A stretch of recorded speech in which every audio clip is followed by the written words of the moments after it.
Good morning, everybody. So this month we are engaging in practice of the art and the science of the powerful, transforming teachings of Science of Mind to our lives in a very, very real way. So why do I say that practice involves both the art and the science? Because it involves the qualities of art which are fluid and flowing and creative and feeling and passionate and energetic and alive, as well as the qualities of science which are methodical, formulaic, repeatable, reliable, and systematic. I love that blending of both. And this month we are practicing both of these aspects in the context of your current challenges and issues. Because if we can't apply this to our own personal lives, it's just me talking, and that's not going to serve anybody, really. So today our conversation is around empowering your power. And those of you who are savvy in our spiritual teachings will realize that this statement is really a bit of a paradox, because we really don't need to do anything to empower your power. Because it's already within us. It's already there. It's already complete. It's whole. It's perfect. And it is ever available to us. It's always there. All we need to do is consciously connect with it and give it space to work in us. And therein lies the rub, as Shakespeare once said. Or therein lies the adventure, as Ernest Holmes said in This Thing Called You. He wrote, "The greatest adventure of your life lies in your conscious use of this power. You need not believe in any particular religious system to discover the wellspring of life. You find it at the center of your own being, in the quiet of the evening, in the stillness of the night, in the dawn of a new day, and in the midst of activity." Wherever you are, it is there. So today we look at using this power, or said another way, we look at empowering our power to create a conscious connection to the source of all life, and to experience any challenge life may offer us in an empowered way. So where do we start? First and foremost, there must be a willingness within ourselves to change.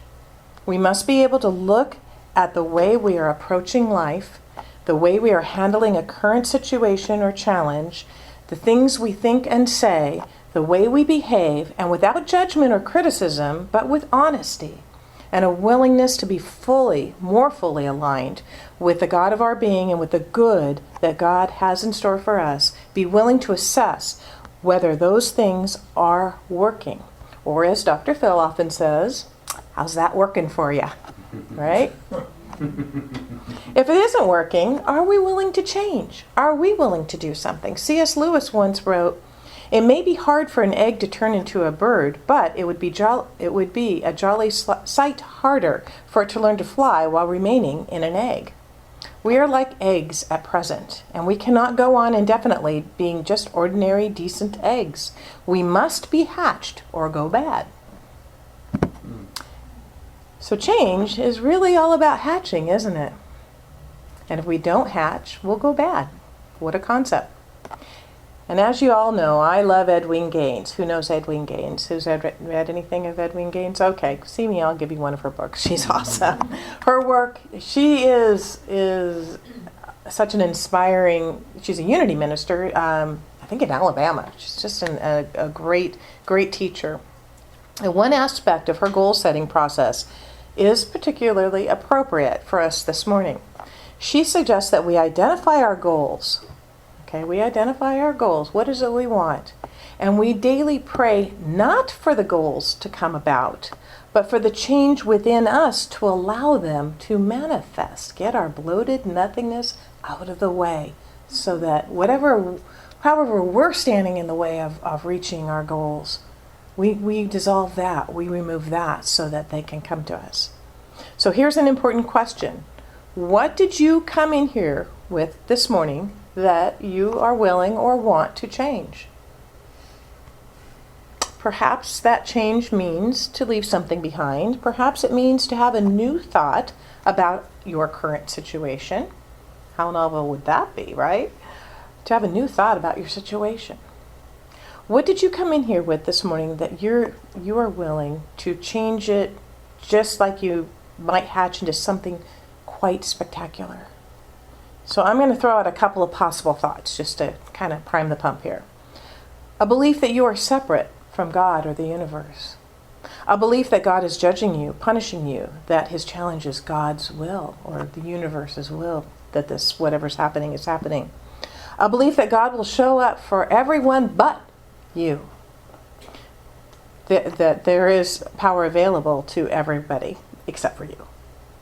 A belief that no matter what you do, you will never make it, and you will never be good enough. A belief that the world is far too gone to be helped. Might as well just, let it go and start all over again. A belief that your problems are caused by our government, your former spouse, your parents, your boss, etc. A belief that the challenge you are currently having will never go away. So those are some of the examples that, I was just playing with. What else might someone have walked in here with that could keep them from feeling that deep and abiding connection to Spirit and keep them from living a life rich in meaning, love, peace, joy, and harmony? Anybody have anything they want to add? Maybe like the ego.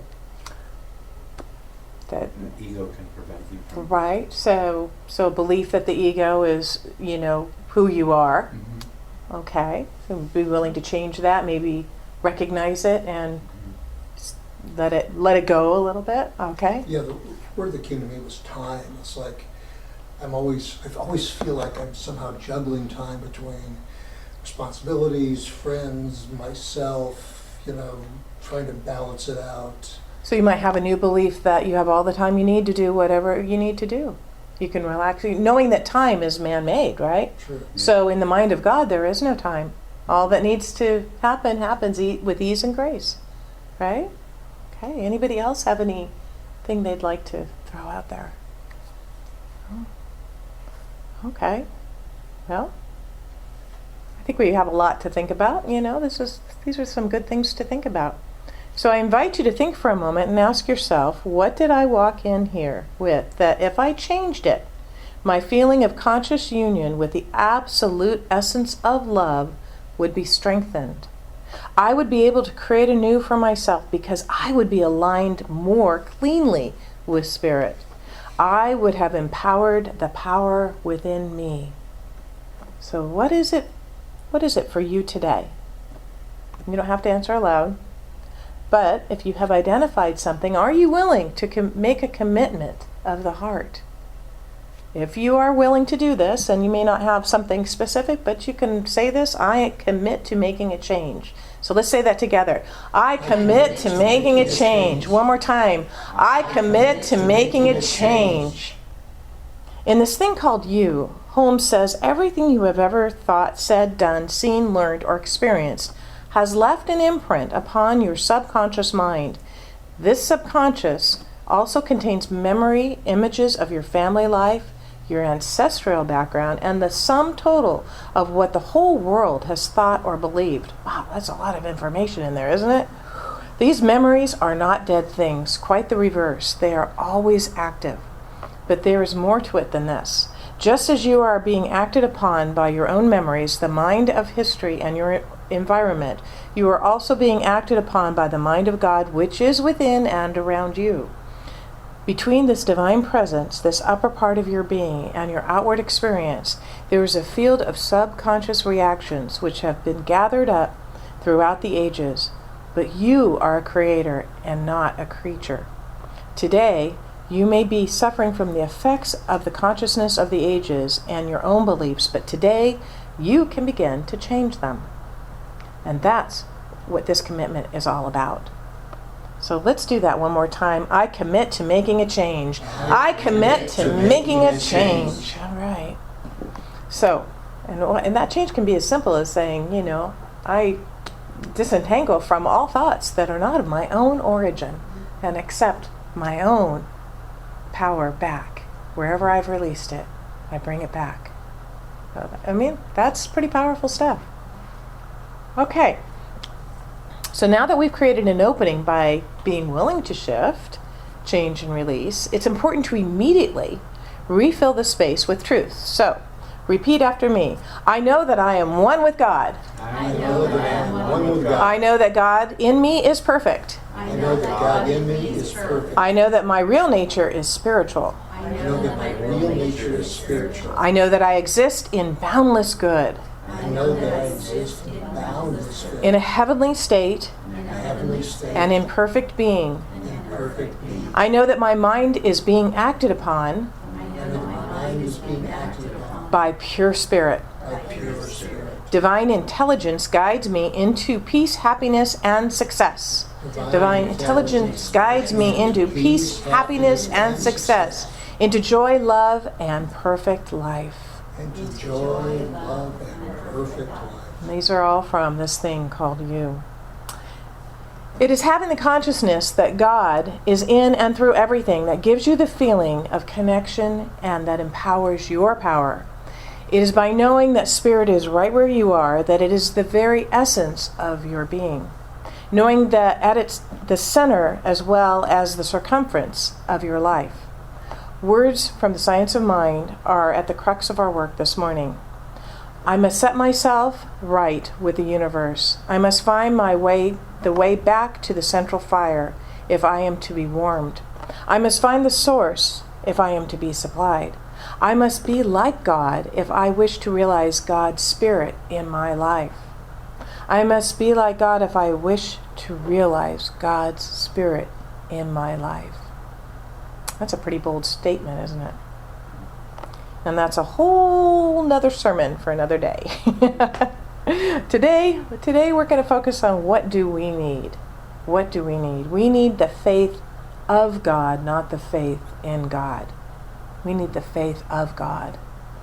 As Jesus said, all things whatsoever ye pray and ask for, believe ye receive them, and ye shall receive them. It's the emotion of completion that brings us to the faith of God rather than the faith in God. In your consciousness, in your heart, and in your mind, recognize that God's work is done. It was done in the beginning. 2 times 2 is already 4. But the truth of that statement only becomes functional in our experience in proportion to our awareness of that principle. The telephone, the airplane, laser beam were possible millions of years ago, but they awaited a vehicle to reveal the principle governing these revolutionary ideas. All music, all art, all literature, it already exists in the mind of God. We simply need to learn how to open to the spiritual realm within and let God's creation that has already and always existed come forth. God's work is done, finished, and complete. It is ever unfolding into our conscious awareness in proportion as we learn the truth and how to bring ourselves into harmony with that truth. So always remember that God is conspiring for you to express life to its fullest. Above every blade of grass hovers an angel whispering, grow, grow, grow. Or maybe your white daisy, grow. An angel and rich. Pay attention. Pay attention when we go out there. This is what she's saying in Thanking Grow Rich. Pay attention. Be aware when the universe sends you that sign. Look for the good. Look for your life to unfold in beautiful and powerful ways. In every moment, to every experience, make a conscious choice of how you will respond. Wow, this too is good. This too is God. I demand to see the blessing in it, regardless of what it is. Make a choice to know that God's perfect work is already done and that you are the vehicle through which it will manifest in the world. That's a lot of responsibility, but wow, that's a good responsibility. It feels good. We're here for a reason. Make a choice to change whatever you may have thought when you walked in here today about your challenge or your situation, to the belief that God's infinite goodness, peace, and harmony, wholeness, and love are right in the midst of it. It's not separate from, it's right in the midst of it. Make that choice today, and you will have empowered your power. You will flip that switch and turned it on. So I want to leave you today with a final quote and then a story that summarizes what we've explored today. And the quote comes from the Science of Mind. And Holmes writes, "The secret of spiritual power lies in a consciousness of one's union with the whole and of the availability of good." And the story is a true story of a young bride named Thelma Thompson who went to live with her husband, who was stationed at a U.S. Army training camp near the Mojave Desert in California during World War II. Who's been to the Mojave Desert? I think we're looking probably at 29 Palms or Barstow area. It's pretty bleak there, right? From the first day, she hated the place.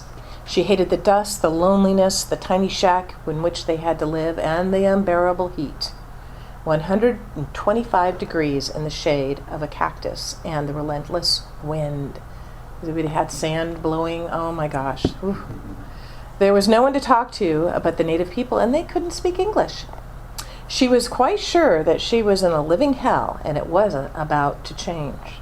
Finally, she became so utterly wretched and so full of self-pity that she wrote her parents and told them that she was coming home, and her father answered her letter with just 2 lines.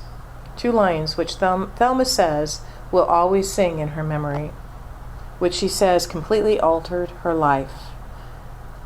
And this is what he said. 2 men looked out from prison bars. One saw mud, the other saw stars. According to Thelma, she read those 2 lines over and over until she determined to find the good in her situation. She made up her mind to look for the stars. In other words, she decided she was going to change. Nothing out there was going to change. She had to change inside. She made up her mind to approach life with a sense of personal power and trust that there was a reason that all of this was happening, and that reason at its heart was compassionate and good. Tentatively, she reached out to the native people, and to her surprise, they received her with overtures of friendship warmly. And when she showed her interest in their weaving and pottery, they gave her presents of their favorite pieces that they refused to sell to the tourists. She studied until she became an expert on the various forms of cactus and the yuccas and the Joshua trees.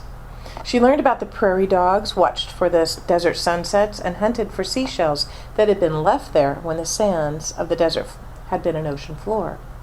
The Mojave Desert didn't change. The native people didn't change.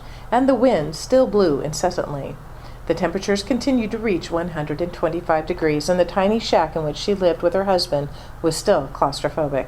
But over time, none of that mattered anymore because Thelma had empowered her power.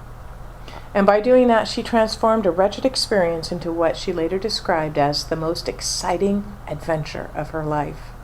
Instead of wallowing in self-pity, she wrote a book, a novel about the desert, and it was published under the title Bright Ramparts, which brought her some degree of success and personal satisfaction. She looked out of her self-made prison and chose to see the stars instead of the mud. So today, I encourage everyone to make a choice to see the stars. And so it is.